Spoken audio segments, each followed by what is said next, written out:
thank you all for coming. We have a full house tonight. Can I raise your hand if you're not a candidate? No, you don't have to do that. No. This evening, we're going to have 3 groups.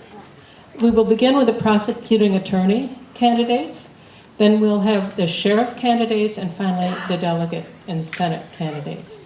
Some are not running unopposed, and we'll give them a chance to introduce themselves, and that's it for tonight. Okay, so introductions, they'll be given 3 minutes, and then we'll take questions. Some of you have already submitted some questions. If the candidates for prosecuting attorney will come up now, and if you all have questions and haven't given them to us yet, Kitty is collecting them over there. While the prosecuting attorneys come up, I'd like to make sure that we thank the appropriate people for this forum. Kitty Lozier, Shirley Rosenbaum, and Jonathan and Lindell. These are the people who have organized.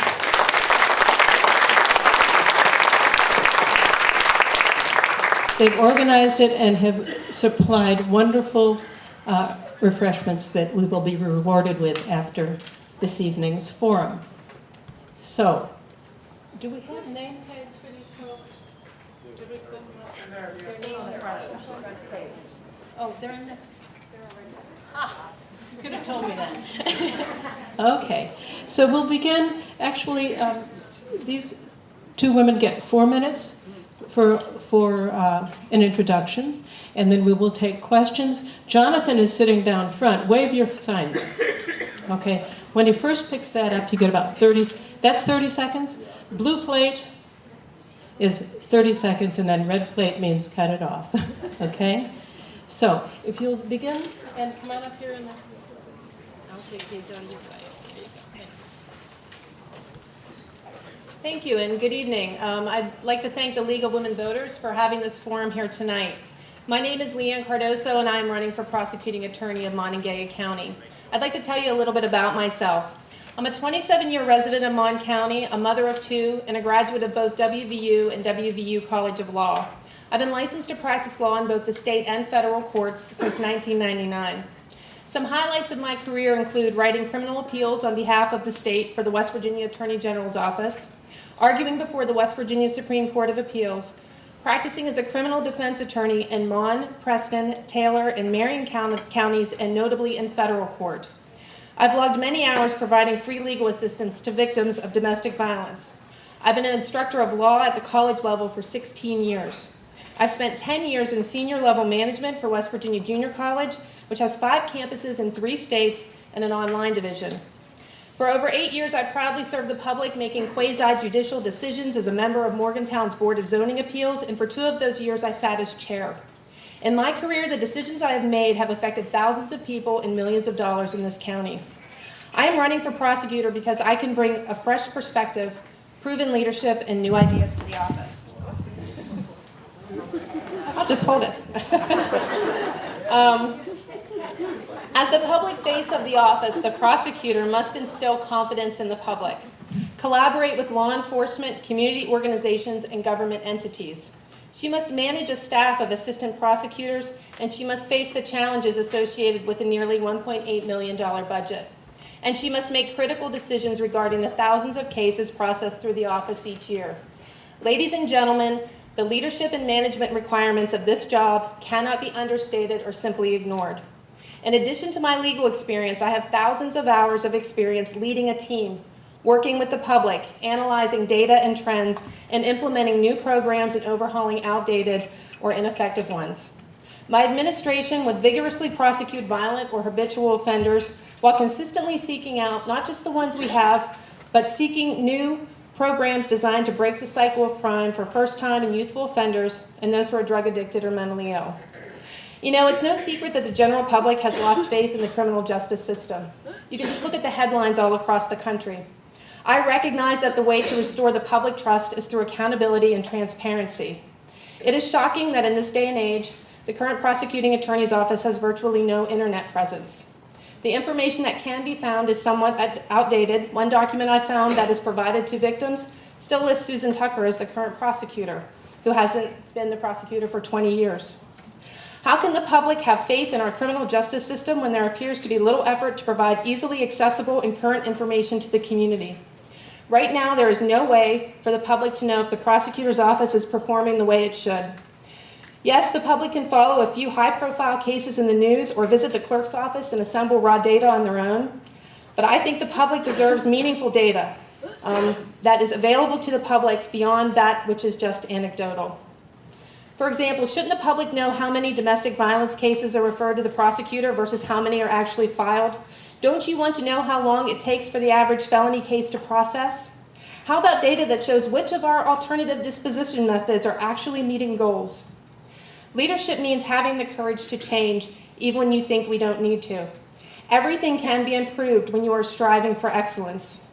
I know that the public's perception of how we handle crime in our community doesn't just affect the individuals involved.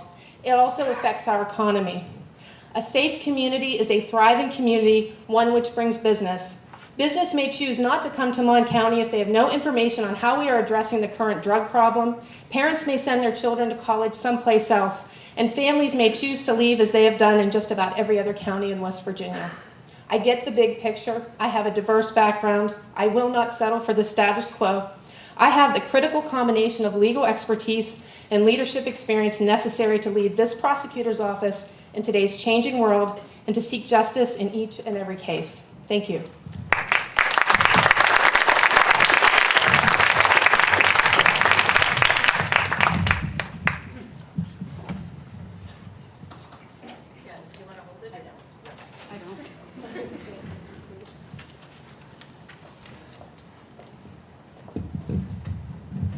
Mike, do you want to come and help with this?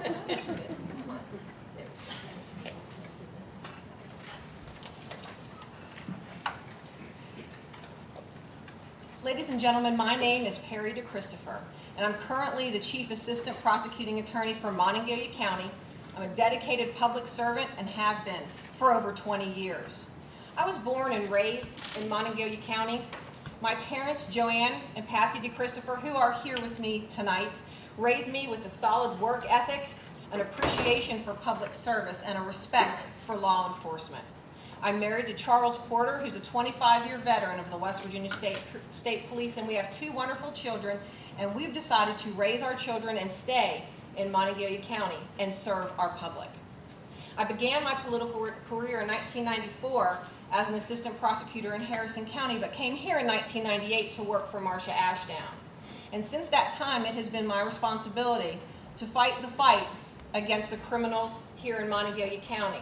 Alongside Marcia, for every murder case we've had in the last 18 years, for serious violent offenses, for drug trafficking, for child sexual assaults, and for adult sexual assaults. Those cases have been prosecuted by me in this county, keeping our county safer. I take a bit of exception to the fact or the assertion that we need to restore public trust in the prosecutor's office. This prosecutor's office is a successful prosecutor's office, and the folks in this county know that. The law enforcement in this county know that. That is easily seen by endorsements for me from the Monongalia and Preston County FOP, from the West Virginia Sheriff's Association, and from the Dominion Post. I also have endorsements from UNWA and our local ironworkers, Local 549. Our community knows this prosecutor's office and can trust this prosecutor's office. You don't have to look far for the statistics in this community. All you have to do is call the clerk's office. All you have to do is call the prosecutor's office. The numbers are easily seen. I can tell you down to the exact number the cases that have been filed in our community. 6,287 misdemeanor cases, 600 felony cases. Those cases have been resolved by the prosecutor's office, and their resolution is public record. Everything I say every day in every courtroom in our county is recorded and reported. There is accountability in our office, and our office has been successful. Let me tell you, my administrative roles are various within our community, within our prosecutorial community, and with my community. my church community, my community at my children's school, with the Mon Valley Drug Task Force, which is newly organized, bringing federal agencies, bringing local municipalities, bringing the Sheriff's Department, bringing all of those entities together to fight the drugs in this community. I'm a founder and current member of the Mon Valley Drug Task Force, looking for from Monongalia County Drug Court, looking for alternatives for individuals who are in fact addicted to controlled substances. I work with other agencies in an effort to better prosecute cases. I don't just go to fundraisers for the SANE nurses, the sexual assault nurse examiners. I support them. I teach them in their certification. They come to testify for me in trial. I have been given the responsibility for years as a board member of the West Virginia Prosecuting Attorneys Association to develop training for newly elected prosecutors. I'm that person within this state and within this community. Other communities within this state look to the Mon County Prosecutor's Office as a role model for prosecution from all across the state. And this community knows that. I don't think trust needs to be restored. I think we already have it. I ask for your vote May 10th. I'm Perry DeChristopher.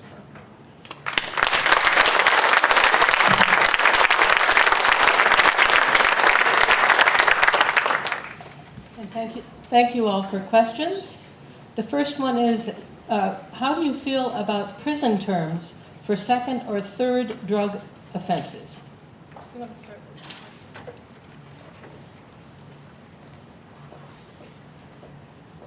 Well, I would not, as the prosecutor, actually legislate or make the laws. The job of the prosecuting attorney is to enforce the laws that are on the books. Now, that doesn't say that I don't have an opinion on how I feel about second or third drug offenses. I think with first-time offenders, they have an opportunity to, find an alternative sentencing method or an alternative alternative disposition to allow them to show that they can correct their bad behavior. But once you start seeing them back into the courtroom, I believe that you need to use a little bit more of a stiffer hand, be less likely to negotiate a plea that is in their favor, and that is one way that we can continue to make our community safe.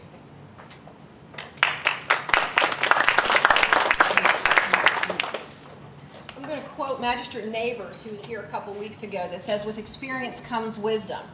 And in dealing with drug cases in Monongalia County for 18 years, we certainly have learned that there are repeat offenders. And actually, we've developed our adult drug court to address the multiple offenders within our community, because there's a difference between individuals who are trafficking drugs and individuals who get arrested for felony offenses due to their possession and continued use of drugs.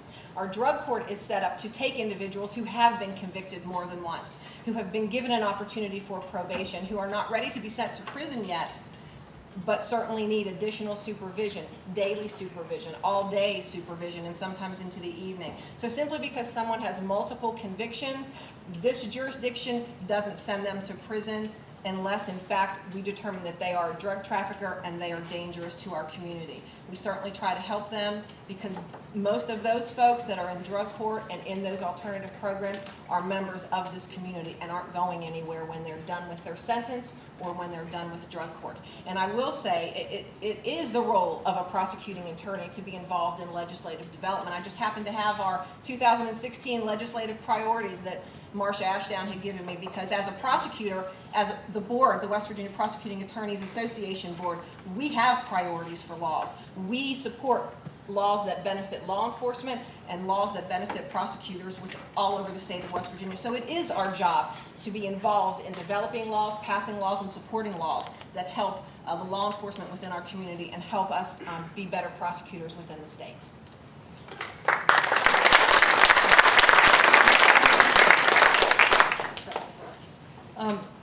Tell us a little about what experience you have had in keeping Mon County safe. I think there's been a reference made during this election that doing a few big cases doesn't keep our community safe. Well, in fact, I have done the big cases. Folks will recognize when people say Shelley Michael or Skylar Neese. Those have been my cases alongside Marsha Ashdown. But let me tell you a few of the other cases that I've done that help keep this community safe. A murder case, Roy Ben Skidmore. Prosecuted that case, and he is serving a life sentence without the possibility of parole. He was previously convicted of a murder in California, served a sentence, and was living in our community. That gentleman being convicted keeps our community safe. State of West Virginia versus Sylvan Joe. He broke into a sleeping victim's apartment, tied her up, and sexually assaulted her. He's in prison right now for 105 up to 245 years. That conviction that I got keeps our community safe. State of West Virginia versus Aaron Freeland, a sex offender with two victims that he stalked, picked up, sexually assaulted. That defendant is serving not less than 20 years and up to 50 years. State versus Jordan Bennett, a sex offender who attacked a victim on a rail trail at 6 o'clock in the morning while she was jogging. He's serving 73 up to 185 years. Those are people that were dangerous in our community. Those aren't the big cases. You probably haven't heard those names ever before. But those are people in jail because of my prosecution. State of West Virginia versus Brian Stone. A drunk driver previously convicted on numerous occasions, served his sentence, went and got a Pennsylvania driver's license, killed 5 people, injured 7 more. Children were killed. Parents were killed. Prosecuted that case, and I am happy to say that he is serving not less than 22 years and up to 59 years. He was a drunk driver on our roads that is no longer there because of my prosecution. That's how I keep this community safe.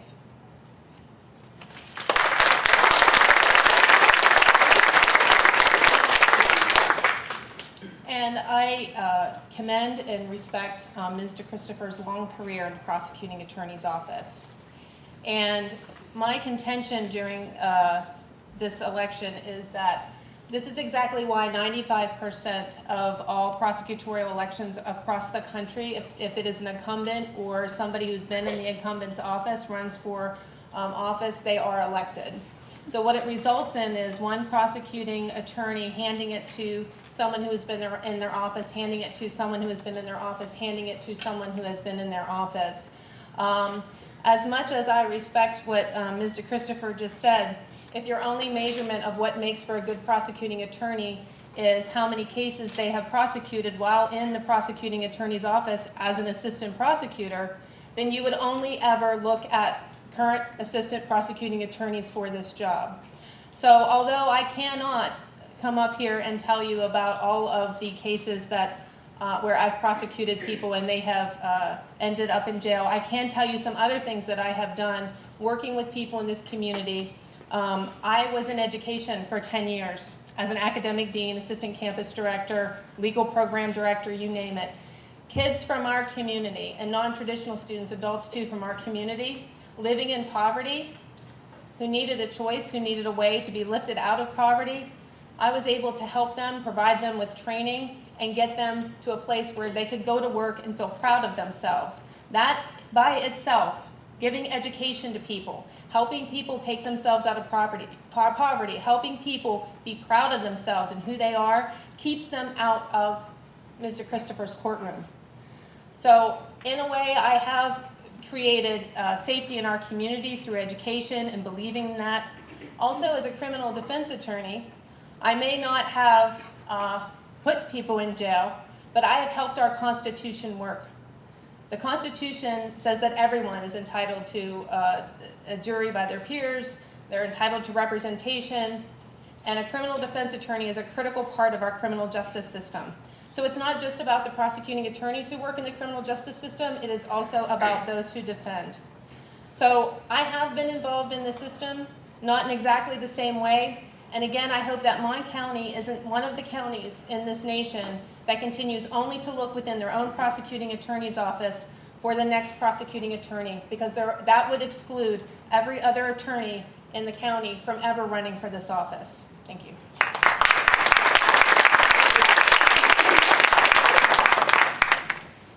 What is your thinking on when and how much to plea bargain, and when and how much to go to trial?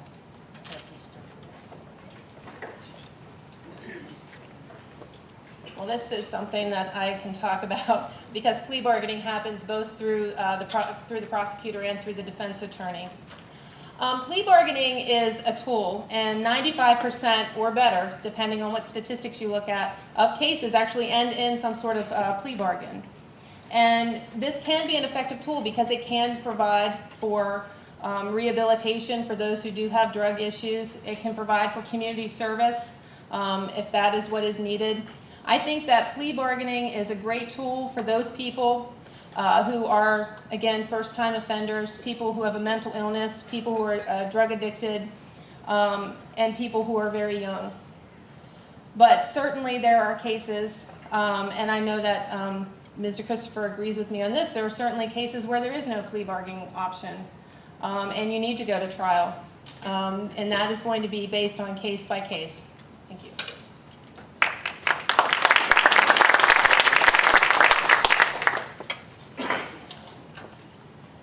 Every case that's prosecuted in the county or in any county, a prosecutor needs to determine the goal of that prosecution. Sometimes the goal of a prosecution is maybe to get back a necklace that was stolen, that had been given to you by your grandma. Or sometimes the goal of a prosecution is to get someone into rehab, and so they don't come back into our system. And sometimes the goal of a prosecution is just to take somebody off the streets and make the community safer. And so any prosecutor takes a case and begins to develop the goal of that. And what you need to do as a prosecutor is to develop an agreement to reach that goal. Sometimes there is no agreement, and you go to trial, someone gets convicted, hopefully, and someone goes to jail. But sometimes you can work with a defense attorney and reach your goal. Maybe get back that necklace, maybe get a young person into rehabilitation, and so they're not back in our system. And so any type of plea bargain is for the good of the community, for the good of a victim, and sometimes even for the good of the defendant.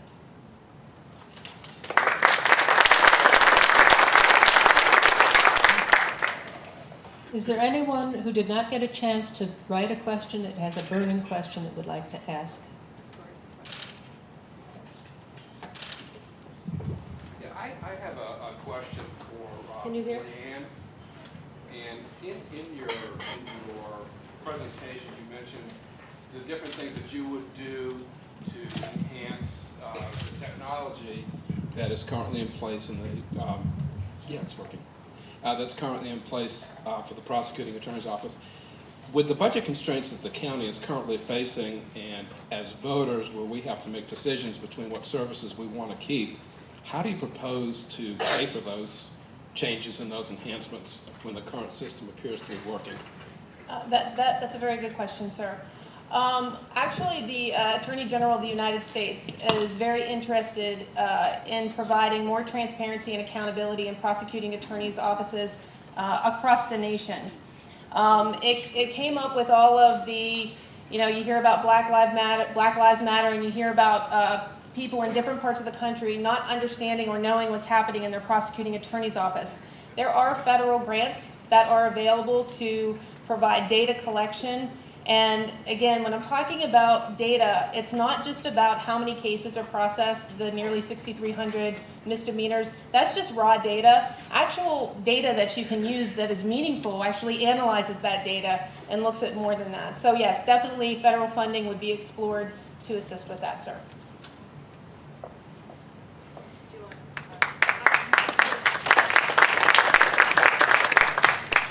Certainly, I appreciate your concern with budget restraints. I was here last week when we talked about the levies, and that is a concern for all of our taxpayers. The Mon County prosecutor's budget, 91.8% of it is spent on salaries, Social Security, insurance, and retirement expenses. We don't have a lot of disposable income to be developing projects that would be sweeping in nature and expensive to this community. Certainly, change for the sake of change is very irresponsible. And this community certainly can find any information that they want at the prosecutor's office. We provide information daily to anyone that asks. We're subject to freedom of information and have the ability to, we have a computer system that has the ability to provide that information for anyone that asks. Our office is open 8 to 5. Anyone can come in and anyone can get that information anytime they want. So certainly I think that the budget restraints may not be providing the ability to develop sweeping changes. Thank you to both of you for answering our questions.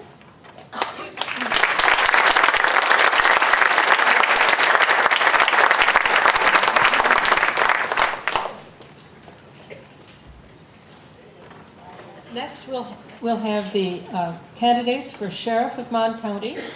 So if they'll come up and take their places. All right, each of our candidates will have 3 minutes to introduce themselves. And Jonathan, would you hold up your sign?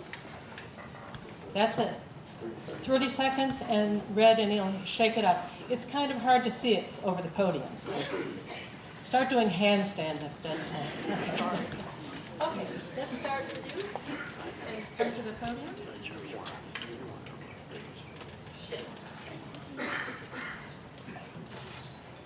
Thank you, everybody, for being here. My name is Perry Palmer. First of all, I'd like to thank the Women League of Voters for having us here and voicing what we're running for. Again, my name is Perry Palmer. I'm currently the Chief Deputy with Montague County Sheriff's Department. I've been committed to the department for 25 years. Born and raised in Montague County. I have a mother, 2 older brothers, a younger sister. My father was deceased in 1989 and was also a 25-year member of the Montague County Sheriff's Department. I started the Sheriff's Department in 1991 as a road deputy, answering calls. Also during that time, I was a member of the SWAT team for approximately 16 years, commander of the SWAT team in that period, as well as trained the SWAT team. Was instrumental in starting our Deputy Reserve Unit some 18 years ago. Volunteers from the Montague County that come in and help us out with funeral escorts, everything that the sheriff needs to do. I went up through the ranks, deputy, sergeant, first sergeant, lieutenant, until I was appointed by our current sheriff, Al Kisner, as chief deputy in 2012. Till currently, I'm still at that position. I handle the day-to-day operations of the Sheriff's Department, which includes 105 employees, anywhere from civil process to home confinement. We have 6 different departments. I do all the hiring, or I do the process of the hiring. Whatever the sheriff needs fit, that's my job. Also involved in the budget. We have currently a $7 million budget involving 6 of our departments. And again, whatever the sheriff needs, that's what I'm here for. I decided to run for sheriff. As you all know, Sheriff Al Kisner is term limited, cannot run again, and I thank him for putting me in that position. Some of my main goals in Montague County, first and foremost, will be to continue to keep the citizens of Montague County safe. That's been an ultimate goal, and it will continue to be that way. We do have a drug epidemic, as Perry Joe had said, and it's something that we continue to work on. We are in the process of getting a HIDA grant from our Mon Metro Task Force. We've expanded it from 4 to 11 task force members, local, state, federal agencies all working together to try and curtail this epidemic. We've applied for a HIDA grant, which we hope to get in the next month or 2, which will be federal funding into the Sheriff's Department and help us get a street crime unit to fight this. I would just like to say that I will continue to fight to make sure that everybody stays safe in Montague County and it's a safe place for everybody to live. Thank you.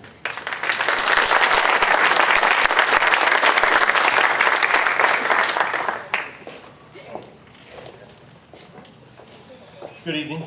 I'm John Kisner. I am the brother of the current sheriff, Al Kisner. I have gotten into this race because I felt that the Lord has led me down to this place. It wasn't my intentions 3 years ago when I retired. My brother did ask me, "Are you planning on running for sheriff?" I said, "No, sir, I am not." But I have had a change in heart, not because something that John wants to accomplish, but the Lord has something to accomplish for this community, and I feel I'm part of that. Things that I would like to do. I'd like to bring the organization of the Sheriff's Department, the employees, I'd like to bring them together like no other time in history. They need to be part of our solution. They need to be part of the system so that they feel worthwhile. Any business that you have employees, if they don't feel like they're listened to, like they're being taken care of or taken seriously, they're just employees. They're not going to work hard for you. But if you believe in them, they believe in you, there's a change. It's a mindset change. They'll want to do things that need to be done. They'll want to do them the right way. I also want to look at putting together a street crimes unit, as my opponent has talked about. That's something I think that with our drug task force currently in place, they've been there for many years. Our community is rotting at the core because of drugs. They are dealing with the mid to upper level drug dealers. I understand that. That's not helping us at the local level. That's not helping taking care of the people who's doing this next door to you. A street crimes unit will take care of that problem. That's what they will do. Not only will they do that, they'll also be working on solving burglaries, robberies, and thefts. As a friend of mine told me not too long ago, a lot of these rats run together. So if you get you a drug dealer in a neighborhood, you're having a lot of burglaries, robberies, and those kind of things, they know who's doing it. We get to find out who those people are, we make several other arrests. So as we go along, we'll be able to possibly grab some of this, the stuff that's been stolen from people and get it back to them. And we've also solved a lot of cases, and we're working on what our problems are in our community. So I have an idea for a community engagement committee where we bring people from the community together to talk to us in law enforcement so that we can see what the issues are that they're having, and they can see the issues that we have that we both have to overcome to get better and have a better and safer place to live. Thank you very much.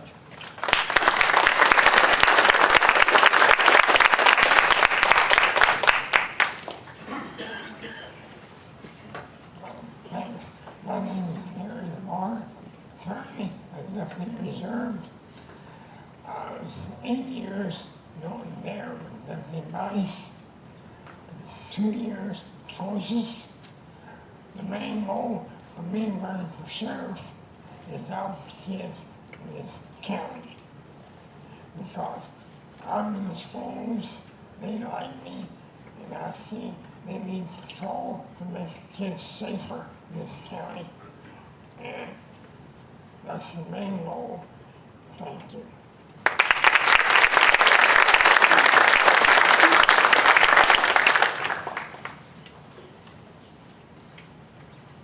Good evening. My name is Rick Panico. I'm a Republican candidate for Sheriff of Montague County. My background is pretty extensive. I'm not going to bore you. It's on my website. I had it on the radio, and it took me longer than I thought it would take. But the bottom line is this. Believe it or not, I've been protecting you for the past 25 years in the military as well as in the police forces. And if I see anybody in the audience that's law enforcement, you have my best wishes and regards, and I highly respect all of you, because to be a cop is something special. 10 years life expectancy less than most adults in this country, high rates of alcoholism, divorce, and numerous other problems out there that we don't see as average citizens that look for that protective service. So for that, you have my thanks. At the same time, I want to thank you as citizens for allowing me or paying me to be trained to protect. And I've trained other soldiers to protect. My services extend all over this world. I was twice involved in the International Police Task Force, where it's my job to go over and ensure former communist countries had democratic policing. And talk about a rough time. It got pretty nasty over in a couple of those places, but by sheer will and force, as well as we know that we had support from the American country, the United Nations as well, we made some changes over there. I've come to recognize that when I came back after about 20 years in and out of this area, I seen that this county had a problem. I first experienced this as I was chief of police of Westover. I was called into Westover by the council and the mayor for a specific mission. That mission was done. Whether people liked it or not, it was done. At this point right now, if you talk to any business owner, city council, and the mayor, you'll find out that that's what they wanted, that's what I did. I'm not an emotional leader. I'm very practical. I'm the type of guy you can call me at 24 hours a day, 7 days a week, 2 o'clock in the morning. You call me, I'll give you a solution, or I'll give you some containment procedures until we can get somebody out there to respond to you. As far as the candidates, I know them very well. I worked with Perry about 20 years ago when I was called in by a former sheriff to assess the SWAT team. I've worked with John Kisner, not only here but in Virginia Beach, and I know him to be an honorable man, as Perry Palmer is. Gary DeVar, I give this man a lot of credit because he's stepping up and trying to fill a void that he thinks needs to be filled. All these people have a value and worth, and if I was sheriff, I would use these people as part of this problem. I'm not going to come in and clean the slate. There are certain things working in the sheriff's department, and there are certain things that need to be tweaked. It's like a giant machine. But at the same time, the bottom line is I'm an effective leader. I will get things done. And at the same time, my whole purpose behind this is I want to involve the community. I want to involve citizens. You need to be part of this problem. Low-level drug offenders, first step is going to be contacting their families. I want to see how you feel about how we deal with your son or daughter or your grandchild. And if it's low level and we can have you step in to take it, we'll give you a support system built in there that's going to help it. I'd rather do that than put the person in jail and give them a criminal record. That's not going to happen with me. At the same time, I'm also tuned in real close to good and bad police officers. I highly respect good police officers. Jeb Burks is there. I trained Jeb Burks 20 years ago. He's one of the finest officers I've ever turned out that I signed off for to go to the State Police Academy. You're the finest officer I ever met, Jeb. Far and above. But at the same time, I'm also tuned in to cops that go off the track. They might be a little bit excessive, and by that I mean they don't want you to question how they do this dirty job, protecting you from criminals. They don't want you to question how they do it. It could be excessive force. It might be some illegal searches. It might be twisting that line between proper evidence documentation and not. But if we have police officers out there, I think they're not bad. They just need mentorship. They need to be remediated. They need to be shown a better way. And in this case, that's where I'm going to step up and take charge in this matter. Thank you for your time. If there's any questions, my website. Now you can clap. Thank you.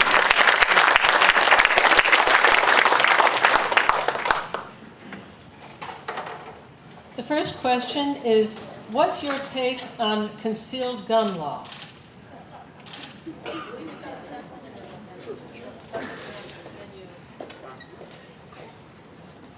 I'm assuming that question is dealing with our new constitutional carry.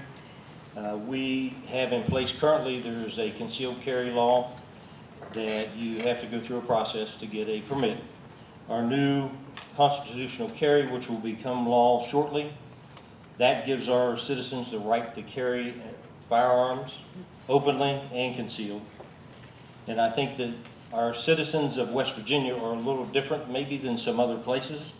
I think that they are responsible people, and I'm hoping, and I do believe, that they will do the right thing with this new law when it comes into effect. I think it's going to be a little scary for our officers at first, because officers aren't normally used to seeing people walking around with guns on their hips. And there'll be some questions, there'll be some calls, but I think over a period of time, we'll all start to become comfortable with it, and it'll work out fine for us. Thank you.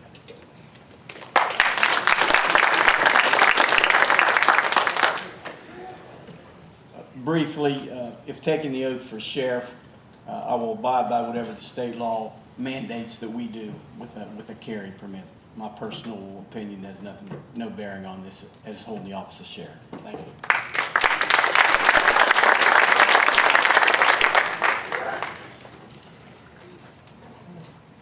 I feel the same way, Mary. It's law, the state, serve has to abide what's the laws.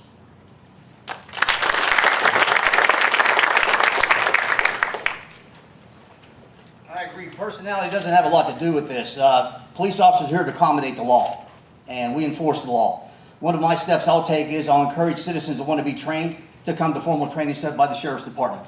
All citizens will have a fair shot at this. I want to make these deputies not as well as law enforcement, but also educators, because the respect that's going to come from that by the citizens to law enforcement, it will be great. Because once they start seeing police officers as well as educators, they're going to be looking at this man or woman a different way.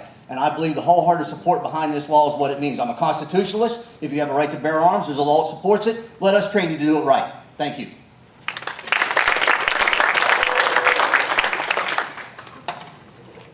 This question states that there are 38 total deputies, with 17 of them being supervisors. Seems like an awful high number of supervisors, it says. What do you think of this?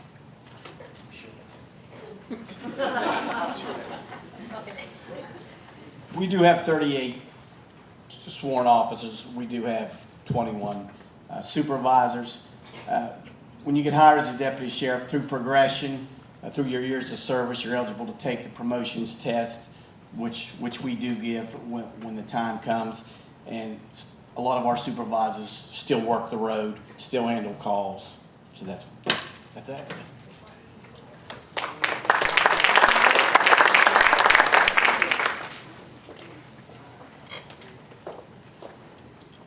With the 38 deputies that are currently working at the Sheriff's Department, you have 17 that are supervision, you have 21 who are road deputies. That's a very high number of supervisors to road deputies, nearly 1 to 1. There's a lot of supervisors that once they hit that status, they can pick and choose what they want to do. They can pick and choose whether they want to handle a call or not. I don't think that's right.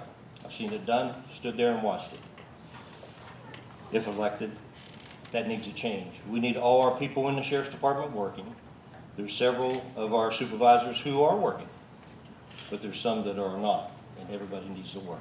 That's what's going to make the difference in how our county is going to become safer, is everybody's got to work. Thank you.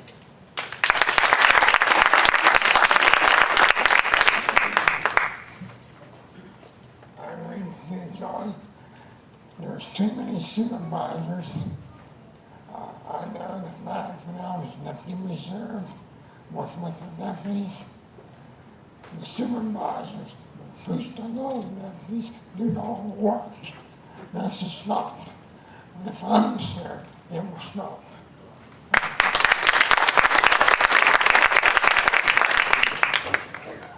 I like to use reference points. My reference point to this will be the military, because police are a paramilitary organization.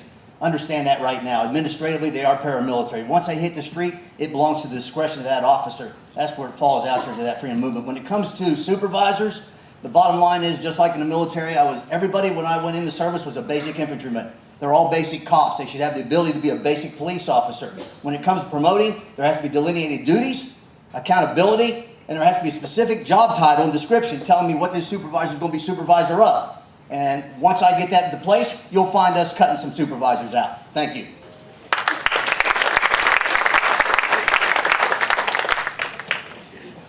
This is a question dealing with drug distributors coming from out of the area, but also concerns about locals using some of the locals to distribute. Can you give us some specifics about what you will do to clean up this person's neighborhood, including the locals? Okay. Difficult question. As you know, this becomes sort of the phantom ghost. We hear about it, we see it, but some of us never experience it. The bottom line is this.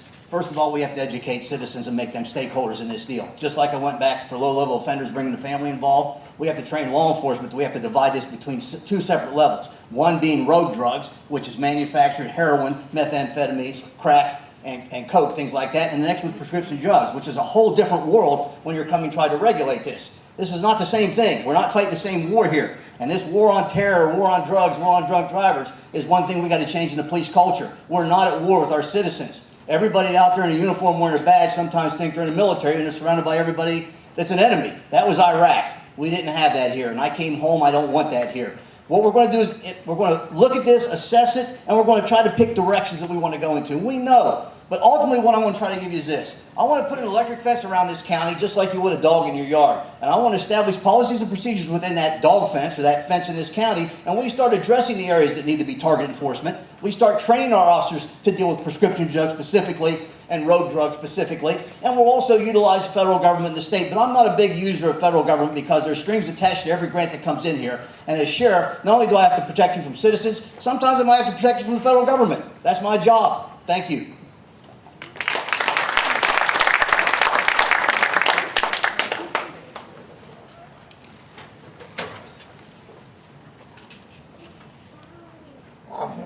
If you put the street crime unit involved, they was street crime unit years ago. They demolished it.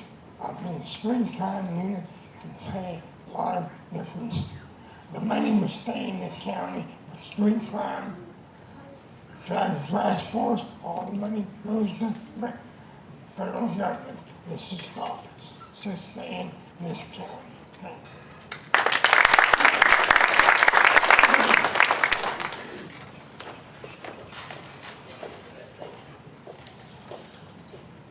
You have two different entities working here.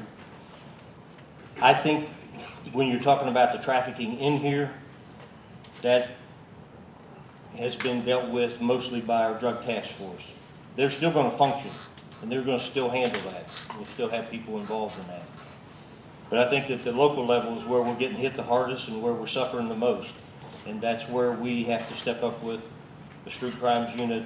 I do agree with Mr. Panico that the more you train your officers how to deal with the different types of drugs and situations, the better that we can become at it, and we will take care of this problem a lot faster. It's not going to go away. I'm not going to tell you we're going to fix it. We're going to tell you we're going to work at it, and we're not going to give up. Thank you.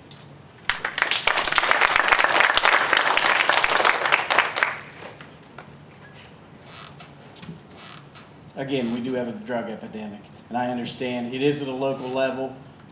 Again, with our expanded task force, with the street crime unit, with our officers getting better infiltrated in the community with the people, like John said, it's not going to go away. But we can try and curtail it with this low-level street crime unit and with our officers' diligence. I think we can put a dent in it.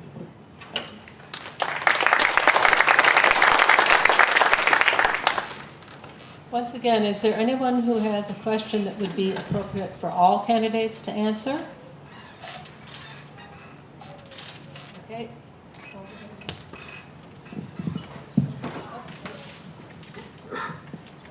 Over here.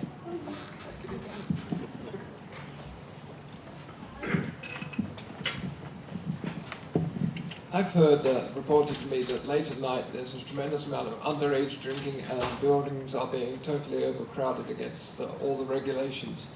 Like to comment on that, anything to be done about it? Because it's clearly unsafe for the student population.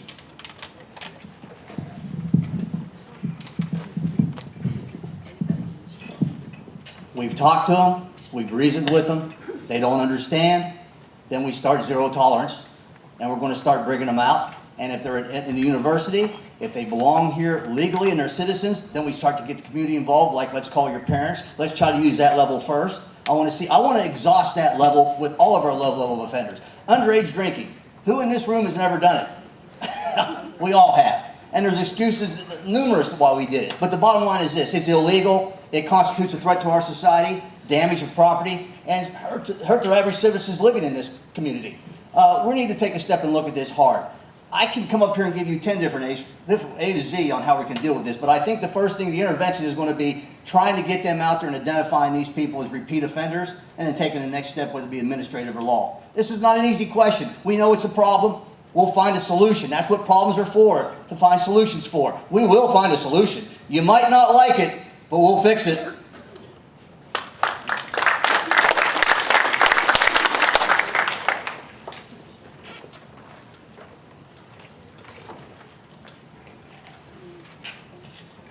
Underage drinking is going to be hard to handle because you can't get under the law. First of all, legislature passes, you gotta be certain aids. You, only thing they do, most of them, snap the kid on the wrist and forget about it. That's up to what courts decide what they want to do.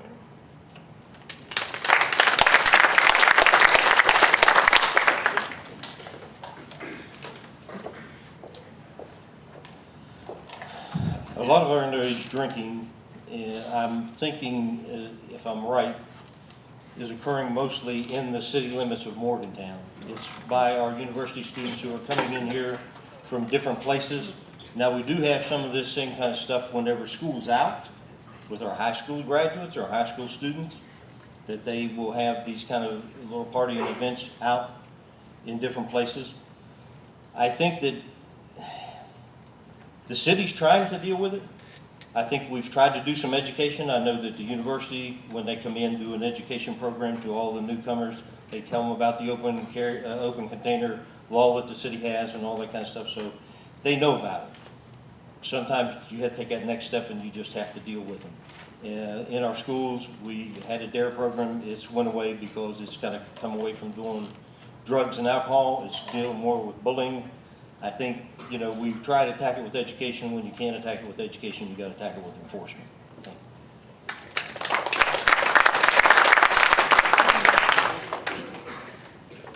Within the past 4 or 5 years, we've been given a grant by the Governor's Highway Safety. Last year, I believe it was $250,000.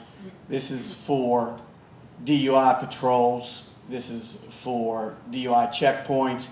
This is also for underage, selling underage to minors, which we are very diligent, with the sheriff's help, we are very diligent in going in weekly to different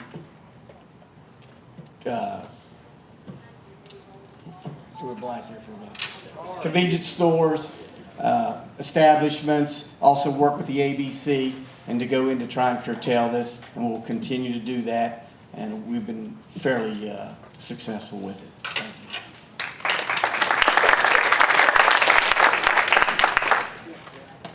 Thank you, all of you, for coming to answer our questions, and I hope that gave some clarification. And if you'll take your seats, we'll ask the House of Delegates candidates, and I believe there's just one candidate for the U.S. Senate, and they'll all come up here. The House of Delegates, we only have the Democratic candidates here because the Republicans are unopposed. We have 5 candidates. All right. Once again, here with this lovely crowd, we will have 3-minute introductions, and then when it comes to question, it'll be 1 minute. Good evening. My name is Jack Oliver.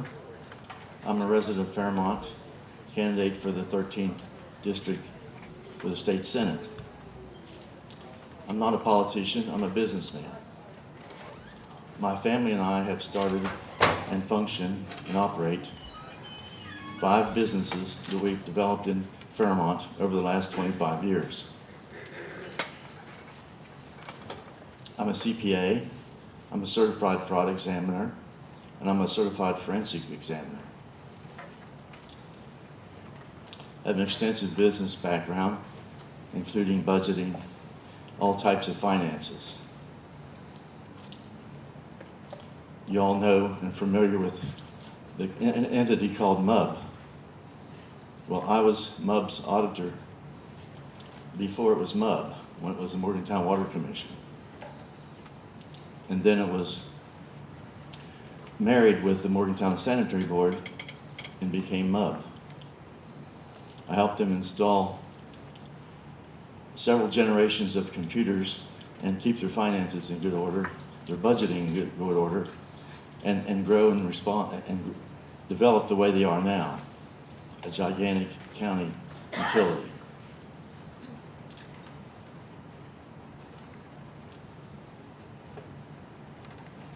There are many things in people's lives that they need to work on budgets.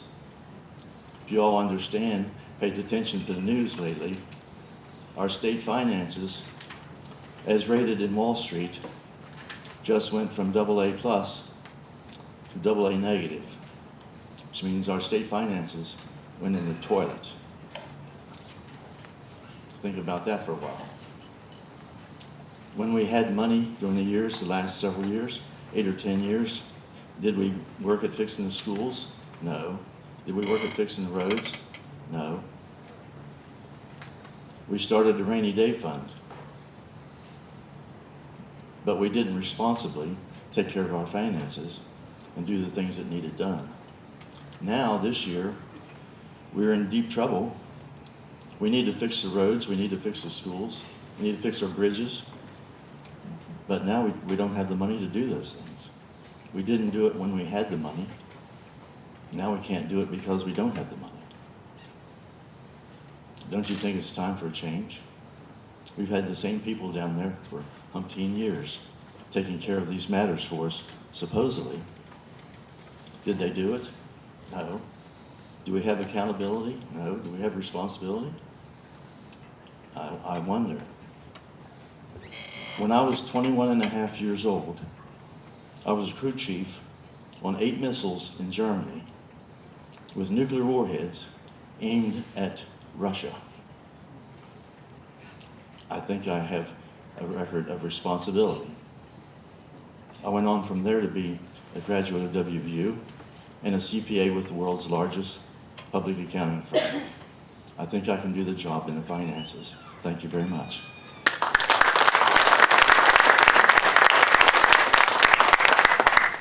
Just a second. I need to clarify. We have 2 candidates for Senate, and the rest are House of Delegates. So we'll hear from the senators first, and then we'll hear from the delegates. So I apologize.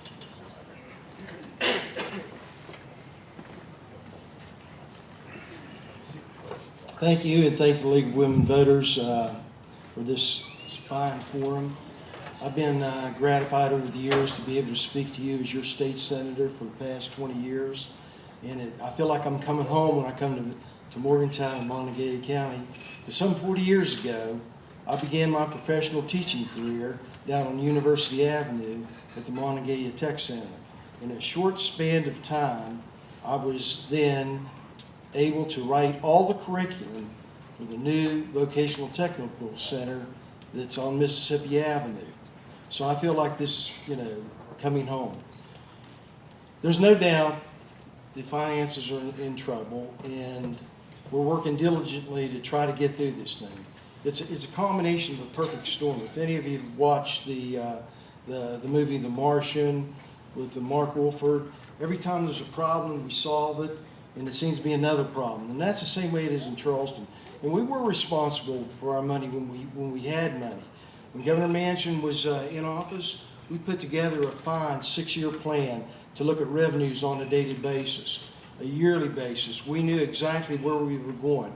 I stood up on the floor many times and talked about this $22 billion budget that I was responsible for 4 years when we were in the leadership.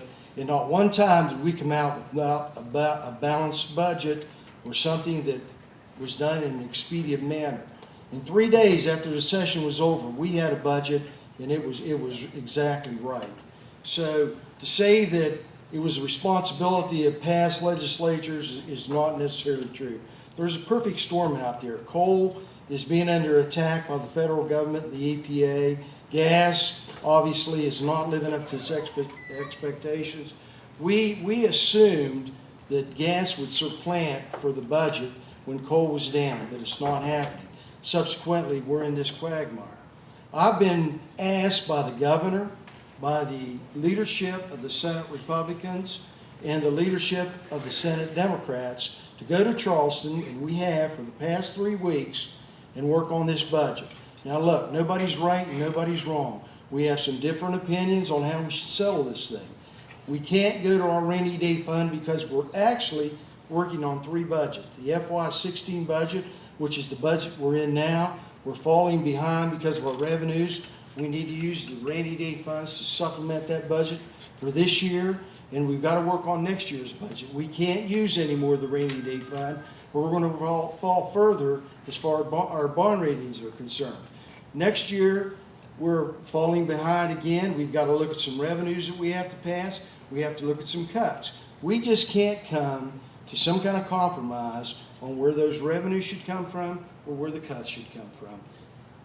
I look on my website, romanprezioso.com. You'll find out where I come from and where I've been. Thank you.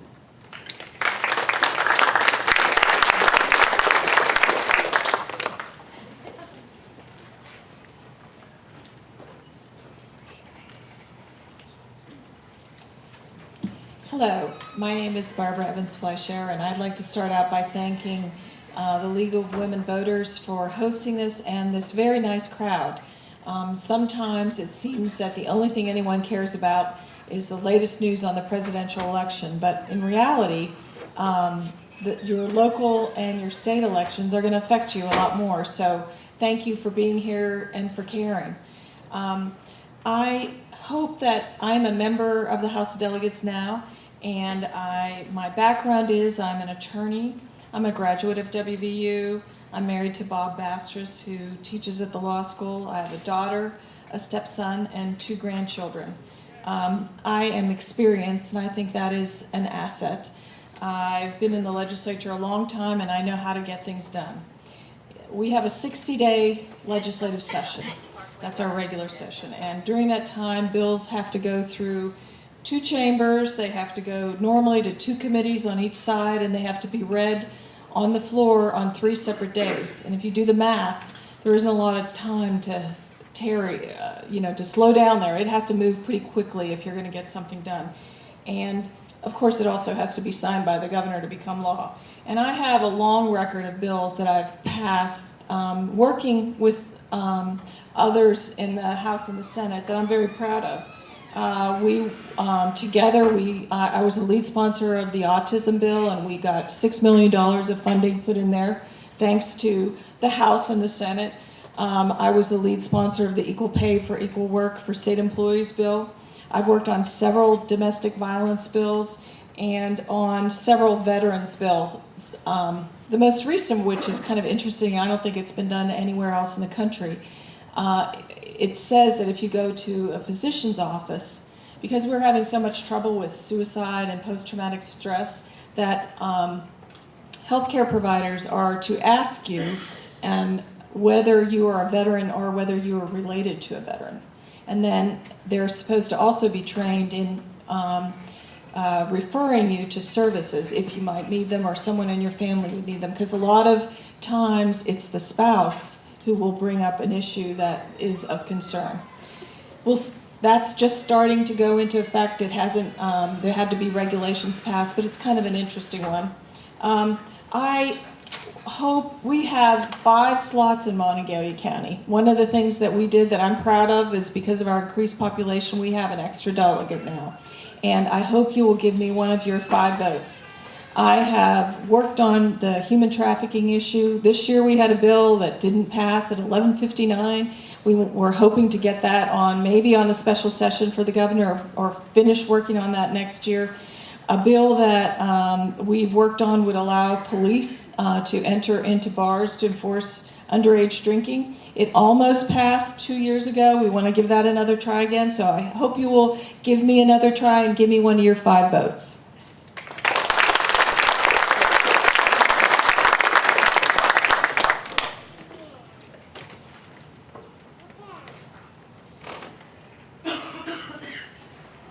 Good evening. I'm Rodney Piles, candidate for House of Delegates in the 51st District. Thank all of you for coming, and thank the League of Women Voters for sponsoring this forum. Many of you will know me as your former county assessor. I served 6 terms as county assessor. That's 24 years, and was the longest serving assessor in the history of the county. Prior to that, I served 8 years with the Rockefeller administration as a director of archives and history in Charleston, and I was also served 5 years working at the West Virginia University Library and the historical collection, and taught 2 years at Alderson Broaddus College. Prior to that, I am a native of Morgantown and grew up here. My father was a coal miner. Both grandfathers were coal miners, and 5 uncles on both sides of the family. And they came to Morgantown in the 1940s, before I was born. And my father had worked as a trackman for the B&O Railroad.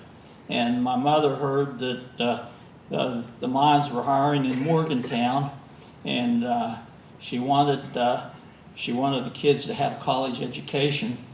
And she encouraged my dad to come to Morgantown. She heard that the mines were hiring, and so he took a job as a trackman in the mines.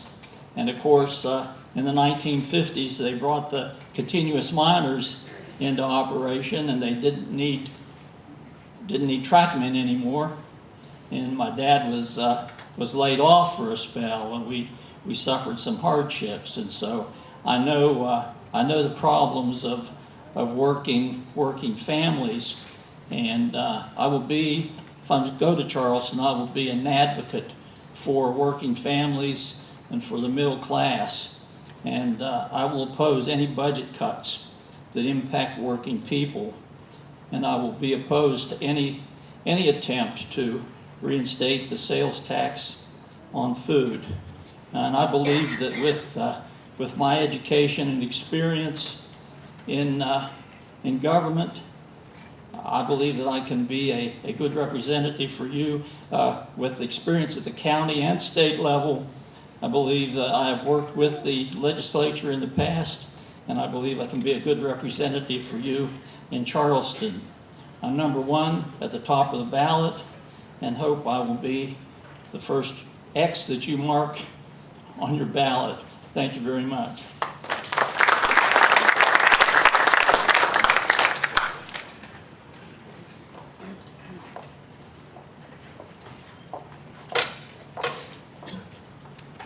Good evening, I'm Nancy Jameson. I'm running for the House of Delegates. I'm a little short, so I'm trying to stand up so I can at least see over the podium. I'm not a politician. I'm actually a service employee for Montague County Schools. I've worked in Montague County for 23 years, and during my tenure there, I've managed a federal grant that actually provided opportunities for students for college preparedness. I've been a union rep for my coworkers. Some people don't feel that they have the opportunity to speak up, or they don't want to speak up for themselves. So I've taken that upon myself. And many times it's not the most popular thing to do, but it's the right thing to do. And that's how I feel about running for office. I don't have all the answers, and I'm assuming that 4 of my co-delegates or candidates up here will be there with me. And that's how we get things done, by all of us working together. And so that is my plan. Many people, I think, feel that we need to have something that we're going to do. It's not about what I'm going to do. It's about what we need to do to help our community.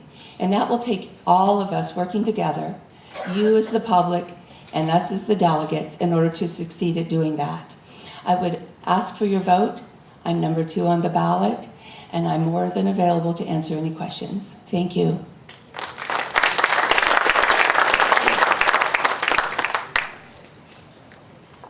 Hello, my name is Billy Smirker Jr.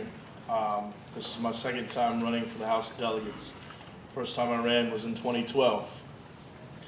I don't see myself as a politician, I see myself as an advocate. I grew up in a coal mining family. My dad spent 40 years at Federal No. 2, working for Patriot Coal, Peabody, and Eastern Associated. My mother went back to school when I was in middle school, worked a job, went to school, then went back to work. My grandmother worked 25 years as a janitor at Riverside Elementary School.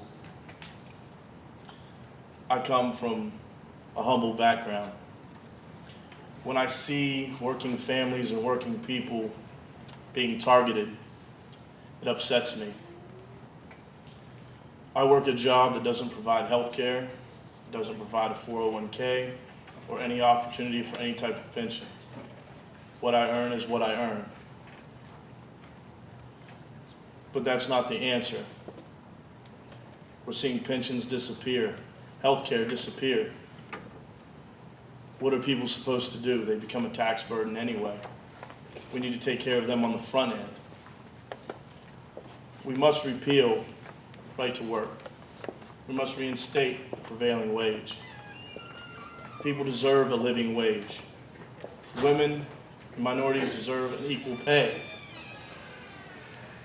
Opportunities have to be brought to our state. But how do we do that? Education is not an entitlement. The roads are not an entitlement. We pay taxes and work hard to have both. How do we become competitive? We educate our youth. We open up vocational programs. We don't turn people away. Drugs are a huge problem. Locking them up doesn't answer those questions, and it doesn't fix the problems. Opportunity is important, whether it be by education, by employment, or just opening our doors, opening our arms. I propose that we put in a long-term roads bill. It would create thousands of jobs. We could send these people to vocational programs to prepare them for this. Not everybody's going to college. But for those of you that have gone to college and are under enormous debt like myself, you should be able to pay that student loan and a house payment and a car payment and put food on the table and raise your family. No more excuses. I'm not worried about politics. West Virginia was built by people, not politics. I'm third on the ballot and the first to stand up for working people. Thank you.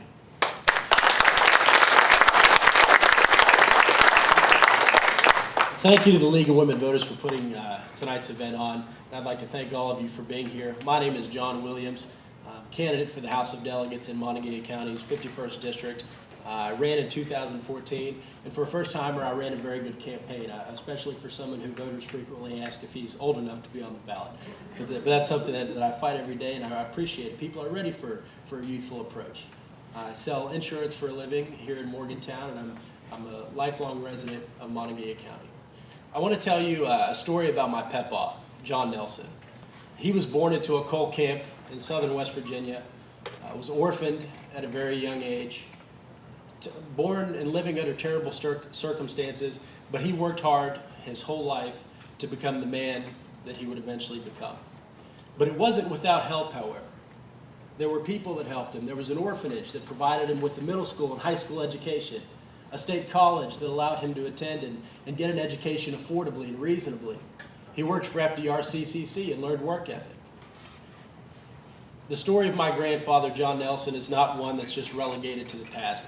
John Nelson is still out there and he still needs help in 2016. Right to work is not good for John Nelson. A budget that prevents teachers from having the benefits that they deserve is not good for John Nelson. Chasing away young people and the opportunities that they might have is not good for John Nelson. And that's who I'm fighting for, the everyday person. I love this state. I love it. The state where I've lived my whole life, where my family's lived for 11 generations, a state with streams so cool, people so kind, and mountains so high they call it almost heaven. But it's not almost heaven for everyone. It's not almost heaven for the West Virginia worker who faces decreasing wages and diminishing safety conditions. It's not almost heaven for the West Virginia child who sits on the school bus wondering if their meal at school will be their only nourishment for the day. And it's not almost heaven for the West Virginia woman who earns 66 cents on the dollar to her male counterpart. But if you work with me, if you support me, if you vote for me, John Williams, we can work to make West by God, Virginia almost heaven in every conceivable way. Thank you so much.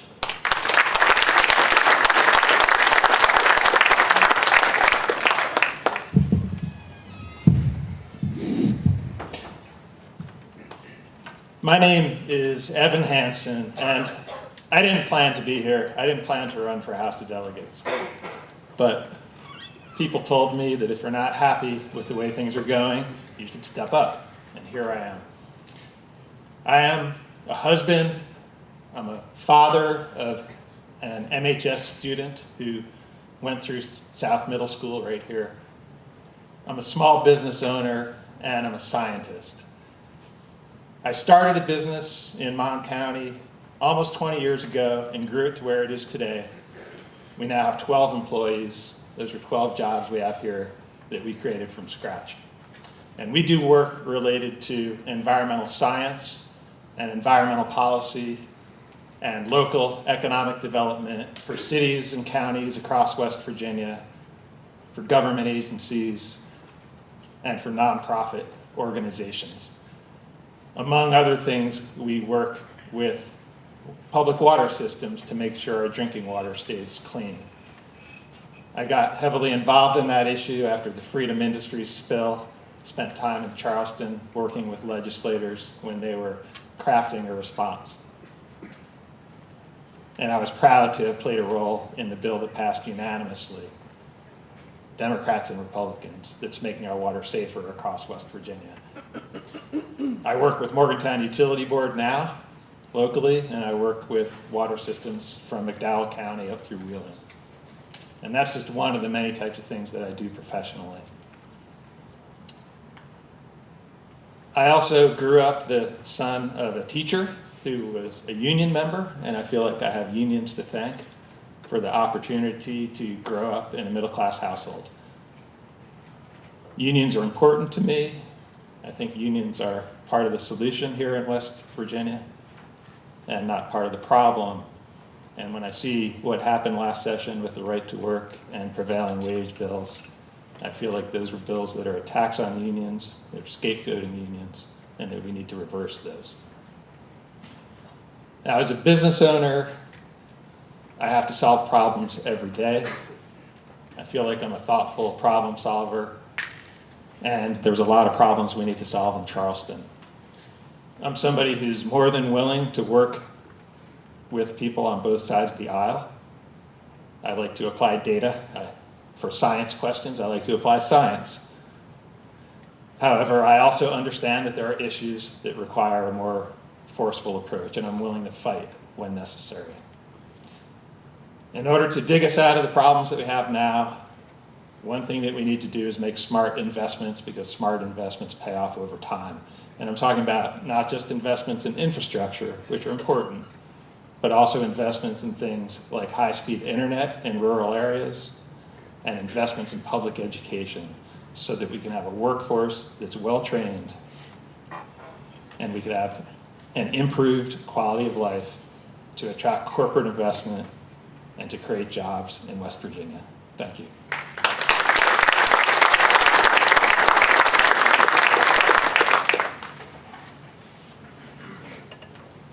Good evening. I'm John Lucas. I was a mine inspector for the state of West Virginia for 30 years.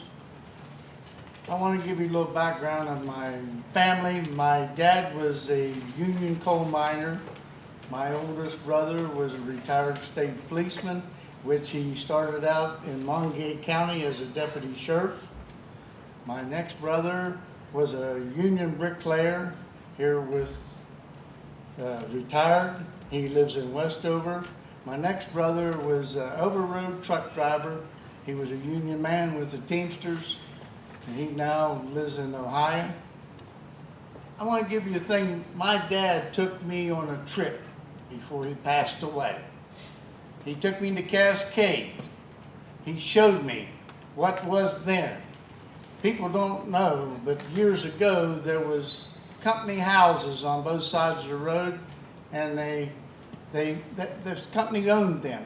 Then he took me to Triadelphia, where he was originally from before he came to Montague County. And he showed me there where he worked before he came, and he worked down at Maysville, and he showed me that. So whenever he was there, it was still part only by the companies, because you still had your company stores. They didn't have to then, but he told me whenever he was at Cascade, whenever he was at Triadelphia, they had the script. Everything had to go through that store. This right to work and prevailing wage, we don't want to go back to where we came from. We want to stay where we are and progress more. And if we don't turn this back around, we're going to end up back to where we were, and you're not going to have the wages, and we're not going to have the tax structure to bring the money back into this state. I think that we need to change this back around. I have been endorsed by the United Mine Workers. I've got some small unions here endorse me, and I've had business endorse me. But I want to be a voice for you, not me, not individuals, but you. Whenever I am elected in November, I plan on coming back and having meetings just like we do, and you're going to give us the input that you want us to take to Charleston. Not what we want to take to Charleston, but what you want us to take in Charleston. Because we're supposed to be a voice for you, not a voice for me, not a voice for that individual or that individual, but we have to go as a collective. I appreciate your vote, and vote for me, and I will represent you to the best of my ability. Thank you very much.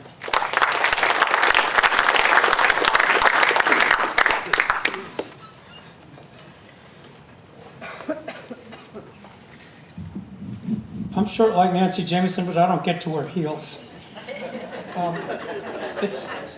It's Passover now, and I'm reminded of Passover 4 years ago when I was living in Crescent City, California, on the far north coast of California.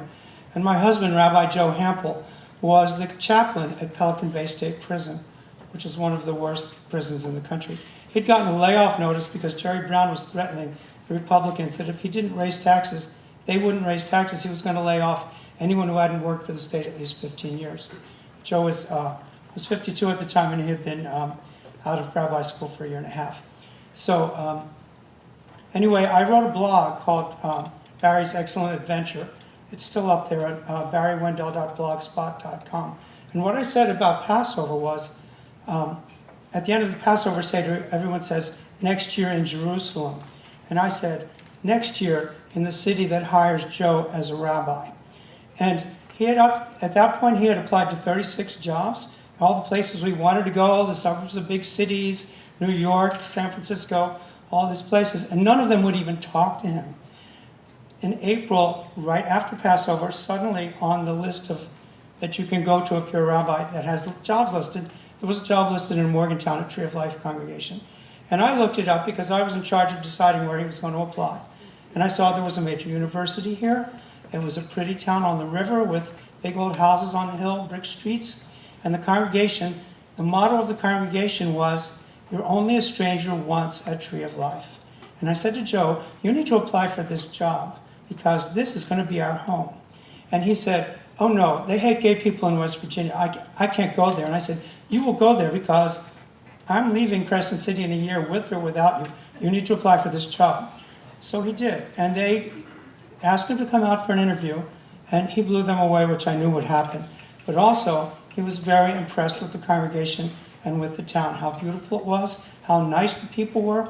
And the people said to us, well, you know, West Virginia it's West Virginia, but Morgantown is different. Morgantown has diversity. Morgantown has intellectual people. Morgantown is a place where everyone can live, and the Jewish community has thrived here. And there's a Muslim community that's also thriving. So anyway, they offered him the job, despite my left-wing rants on the blog, which there was some question about. And we came out here. So my question is, what happened was, when the Republicans took over the legislature, they wanted to overturn our marriage. They wanted to have charter schools, voter ID, all these things that are to tamp down the vote, that are discriminatory. And I said, this can't be. I have to do something about it. So I decided to run. So I am running to make Morgantown the ideal town that I still believe it is. And thank you very much for your time. Talk to me later about my family if you want.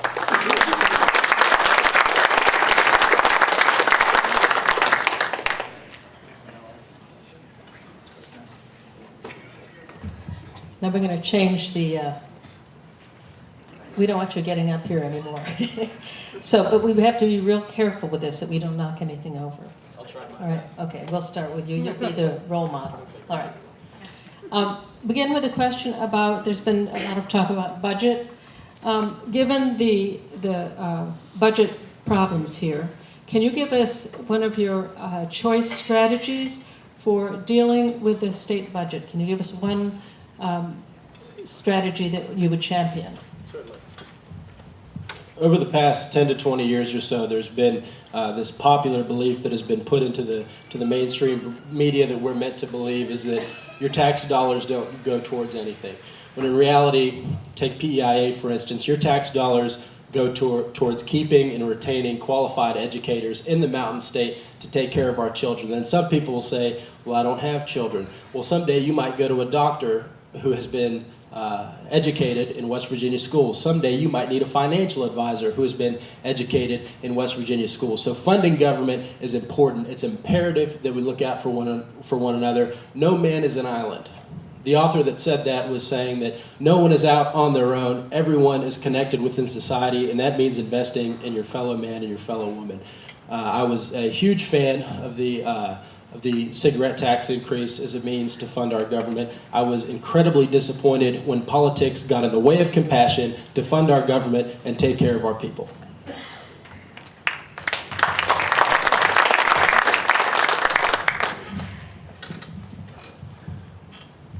Well, we've got quite an issue to solve. We've got hundreds of millions of dollars that we need to find, and I don't think there's one single solution. I think we need a balanced approach. We know that we can't simply cut ourselves out of this budgetary mess. We've cut a lot over the last few years, and we still may be able to make the government more efficient, and we should when we find opportunities. But we also have to have all options on the table in terms of increasing revenues. Now, one thing that's important if we are going to increase revenues is we need to take approaches that don't fall too heavily on people in lower income brackets. We can't have regressive taxes.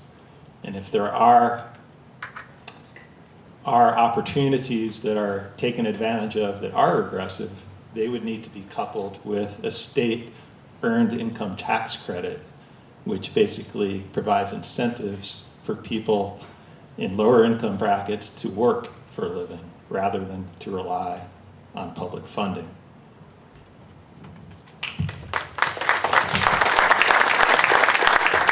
I'm talking about a budget, you know, the people that are in Charleston and they have worked with budgets, I think we still need to work with them. And from what I've heard is they've had both sides, but they don't want to come to agreement or they don't want to give one way or another. Whenever I get to Charleston, I will work with them, but they will bring the budget back to us unless I'm on the committee to help them to do that budget. But as far as funding is concerned, then we'd all have to sit down and come up with a solution, not just one person. Well, I think part of the problem is that business taxes were cut a lot in the last 5 years, and that was a mistake, as Governor Tomlin said. I think also we have to get over this attitude that the federal government is the problem and Obama is our enemy, and do what Senator Byrd said, the late Senator Byrd, take as much money as you can from the federal government and not blame them for things. So I would raise taxes. I'm like Evan, I was in favor of raising the cigarette tax, and also I would raise the gasoline tax for improving the roads in the state.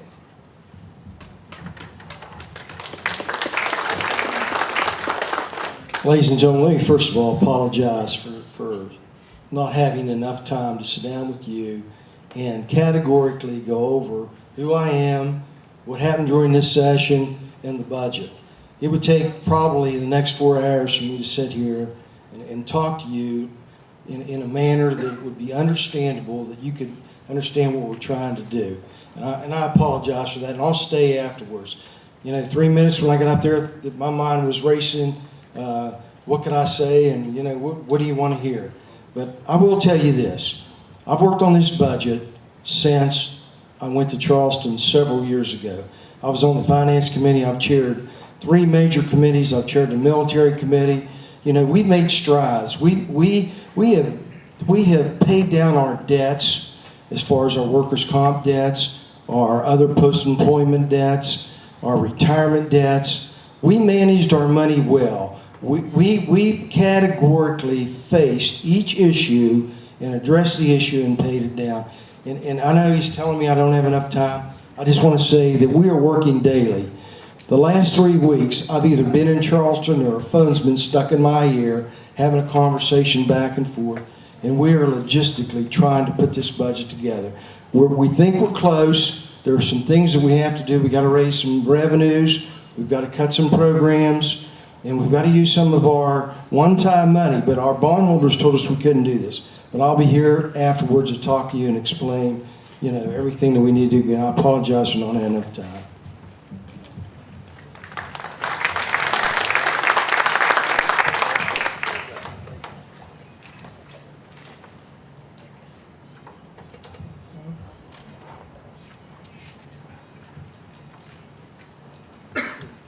Okay, my favorite subjects. What are we going to do about the budget? Well, first off, I'll give you 2 novel ideas. For revenue, thinking outside the box.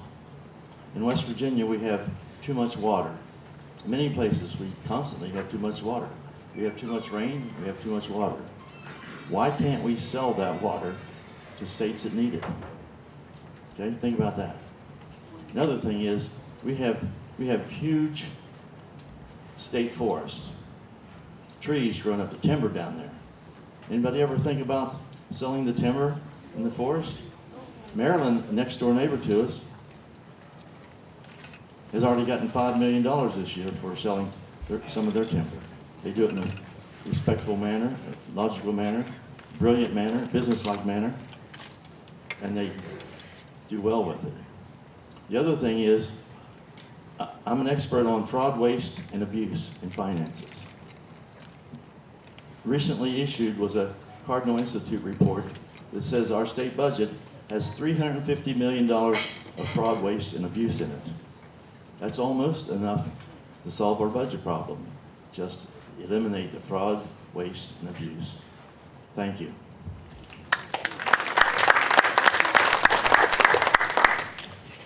We are facing some really hard times. We have several things going on. We have a structural problem that was in part created by things we did by cutting taxes. We cut the food tax that we used to get in, I think, $156 million every year. And we thought that was a good thing to do when things were better. But that's a $156 million hole in our budget that we don't have this year, we don't have next year, we don't have the year after that. We also cut corporate taxes, and that was a couple different kinds, and that adds up to maybe another $50 to $100 million more. That's a structural problem. We also have something that no one predicted. The price of gas and oil and coal has gone down to the bottom. It stayed down there, and nobody knows when it might return. We all hope it'll return, but it isn't going to happen anytime soon. So we are seeing additional effects from the lack of severance taxes that pay for our schools, pay for our police, pay for all the basic things that we all count on. There are a couple ways you can deal with budget crisis that we all employ at home. You can cut back on what you spend, and we've been doing that for the last several years. It's about a 20% across all of our agencies. They've already cut back that much. That's a lot. You can also try to find things that aren't being spent, that are sort of hidden in places. Everybody has those kind of hidden places. Oh, and I'm done. Well, and the other thing you can do is raise taxes. I am of the opinion that we should fix this problem and not put a Band-Aid on it. People that have PEIA are very dependent on it, and people that are getting services from the state are elderly. I don't think we should be throwing grandma out of the nursing home. So one of the things I do favor is a large cigarette tax, because it may help kids stop smoking, it may help start smoking, may prevent children from starting. and help adults stop, but it's only one of the pieces that we have to do several things at once, as Roman said, and as everybody said. Well, the two things that are usually proposed when there's a sort of budget crisis we have are either budget cuts or tax increases. And someone did a scenario of what would happen with the 6.5% cut in the state budget. It involved a loss of 166 employees at state hospitals, 14 positions at the Bureau of Public Health, a $71.5 million cut in the school aid, state aid to schools, 350 positions at state four-year colleges and universities, at a likely 10% increase in tuition, 87 state troopers, 14 park rangers, 26 seasonal employees, and 32 closure of the state tax department field offices with a loss of 32 employees. And so I don't think any of us want to face those type of cuts. I would favor an increase in the gasoline tax of 5 cents, the dollar tax increase in cigarette tax, and possibly an increase in the income tax on incomes over $200,000. Thank you, Roman. I haven't had a first-hand look at the budget, but over the years, I have met with Roman Prezioso on a number of occasions when we've been looking at state funding for schools and state funding for public employees. As most people know, West Virginia is the lowest paid educational staff in the country. We're number 48. We're at the bottom of the list. And so as we prepare our students, we currently have 600 open teaching positions throughout the state of West Virginia. We cannot afford not to have teachers in our classroom. Our classrooms are overloaded. We do not have the available funds in order. This year we took a budget cut just for school supplies that we provide to our students. We need to figure out a budget. I know it's going to take a lot of people at the table. Barbara will be there, Roman will be there, and hopefully some of us that have a more common goal as to what we need to see done. Thank you, Jonathan, for letting me know I'm done. West Virginia is a state filled with hardworking people, and asking anybody to pay more is tough. Everybody has bills to pay. But we have to do something. Cutting and cutting and cutting is not the solution. One of the things we've seen as the legislature has failed to pass a budget, Mon County has a host of levies on the ballot. If those pass, they're nothing more than a tax increase because of folks that didn't do their job. My opinion is we do have to raise revenue. Why not take some options to the people, put them on the ballot, and let them vote on where we increase revenue from, where they're comfortable with it.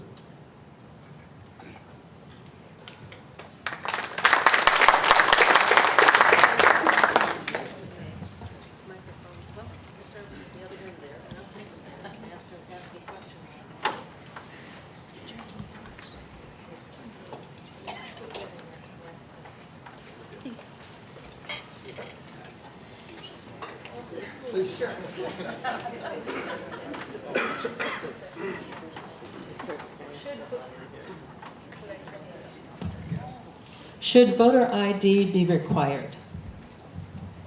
You know, we had the bill on both sides. We got it in the Senate.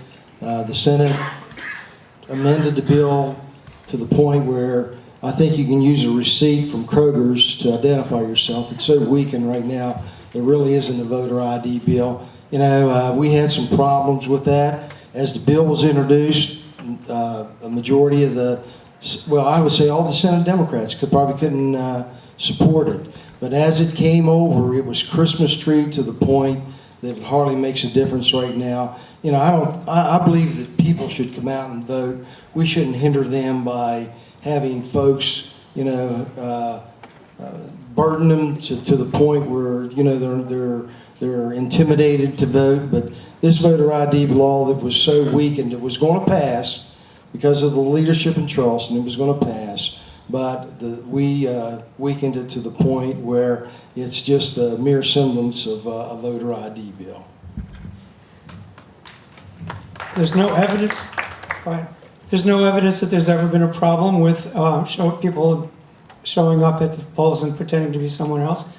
That's never been a problem anywhere. The whole purpose of voter ID bills is to tamp down the vote, to make sure that minority voters and poor voters, students do not get to vote. The bill last year said you could use a military ID but not a student ID to vote. That was introduced by one of our delegates in Mon County. This year, as Roman said, the bill was watered down a lot so that it doesn't make a big difference, but still there's really no reason to have it at all.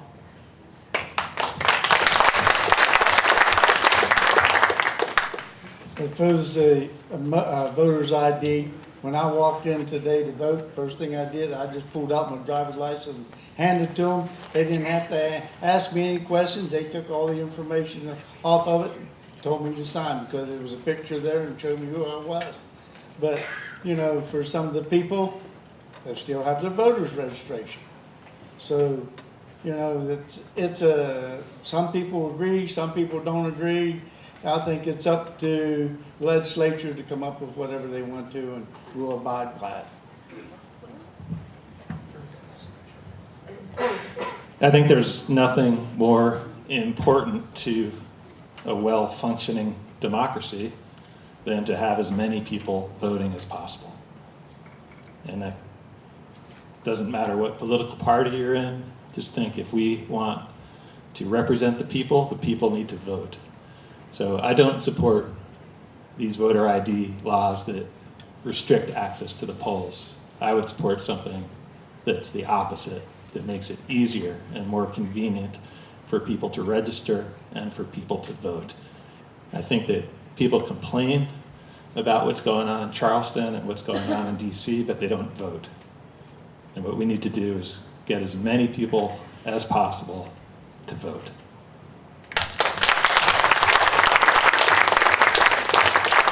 A study was done on this very topic, and it confirmed that there were only 30 cases of voter fraud per billion.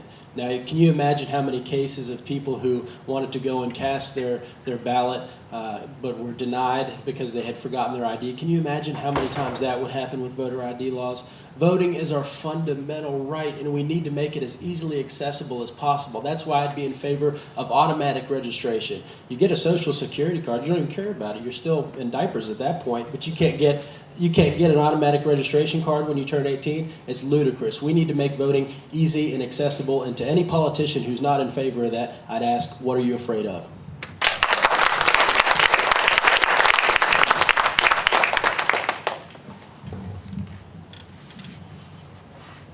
If they want a true voter ID law, if they want a true law that increases voter turnout and ends whatever kind of fraud there is, I don't believe there is much at all.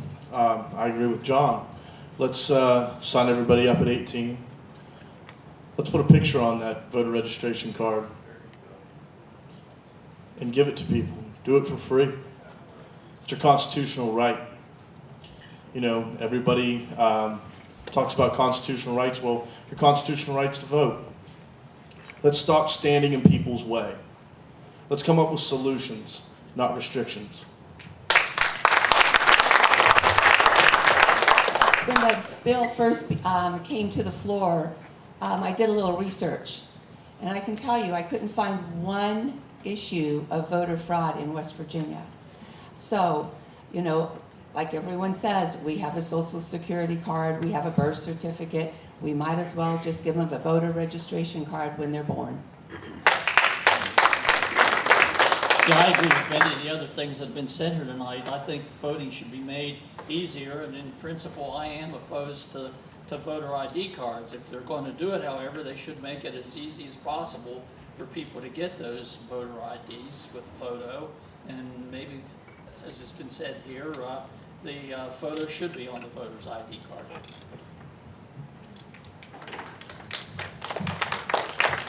I agree with what most people have said.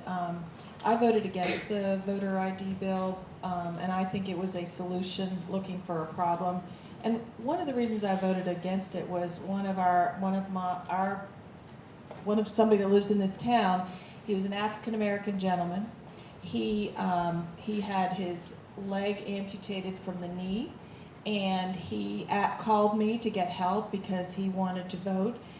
He had been raised by two women who were slaves, so voting was very important to him. It was just one thing after another that he couldn't drive because he didn't have his leg. And then he also had issues with his feet, and I said, do you have diabetes? And he said, I don't have no diabetes. He said he was a Korean War veteran and he had frostbite. It took him a year to get an ID because there were even more issues in his past. I don't think we should be putting barriers up for people to vote. I think it should be easy. And one little clarification, there were fraud for absentee, like not in-person ballot, but there is no known case of in-person voting fraud that anyone has ever been able to bring up.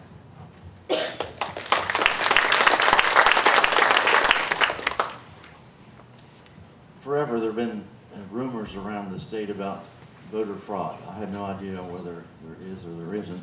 We have this ghost running around that says there's voter fraud. I don't know where the idea came up about this complicated system of voter ID, but I've always practiced in my businesses and to my clients a word called KISS. Keep it simple, stupid. So whatever we need to do on voter ID, some of the ideas here are very well spoken tonight. We could do it, and we could do it simple and not restrict voting. I'd be in favor of it. Thank you.